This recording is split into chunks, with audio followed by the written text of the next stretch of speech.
আল্লাহর পরে নবী আমার, আল্লাহর পরে নবী আমার, তারপরে মা জননী। মায়ে এই বাংলাদেশের জন্য অনেক কষ্ট করছে। একটা গজলের মাধ্যমে বুঝাইতে চাইতেছি যে আল্লাহর পরে নবী আমার, আল্লাহর পরে নবী আমার, তারপরে মা জননী, তারপরে মা জননী, মাঝে আমার নয়নের মণি, মাঝে আমার নয়নের মণি।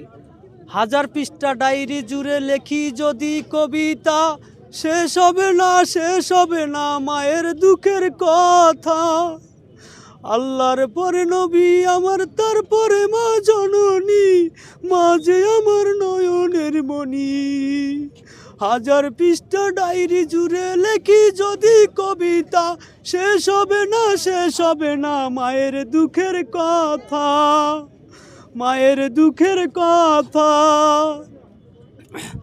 আল্লাহ তোমার দরবারেতে এই আদমের প্রার্থনা, আল্লাহ তোমার দরবারেতে এই আদমের প্রার্থনা, মায় যে আমার পাই গো যেন জান্নাতের ওই ঠিকানা। আল্লাহ তোমার দরবারেতে এই আদমের প্রার্থনা, এই আদমের প্রার্থনা, মায় যে আমার পাই গো খুঁজে জান্নাতেরই ঠিকানা। চাই না আমি এই পৃথিবী সকল সুখের ছোঁয়া, চাই যে আমি মায়ের কাছে একটুখানি দোয়া।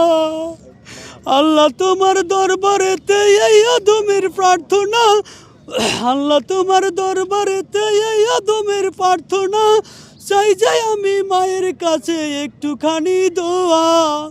মায়ের দোয়ায় পার হইব, মায়ের দোয়ায় পার হইব আমার ভাঙা তরণী, মাঝে আমার নয়নের মণি। আল্লাহর পরে নবী আমার, আল্লাহর পরে নবী আমার, তারপরে মা জননী, মাঝে আমার নয়নের মণি।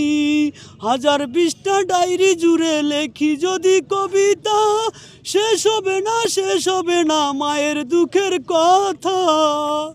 মায়ে এই বাংলাদেশের জন্য অনেক কষ্ট করছে, যা আমরা ভাষায় বুঝাইতে পারবো না। দেশনেত্রী বেগম খালেদা জিয়া এই দেশের জন্য অনেক কষ্ট করছে, অনেক কষ্ট করছে। তো এটুকুই আমার বলার ছিল, আর কিছু বলার নাই। সবাই আমার নেত্রীর জন্য দোয়া করবেন যাতে উনি জান্নাতবাসী হয়, যাতে উচ্চ মাকাম দান করে আল্লাহ। এটাই আমার চাওয়া এবং পাওয়া ছিল আর কি।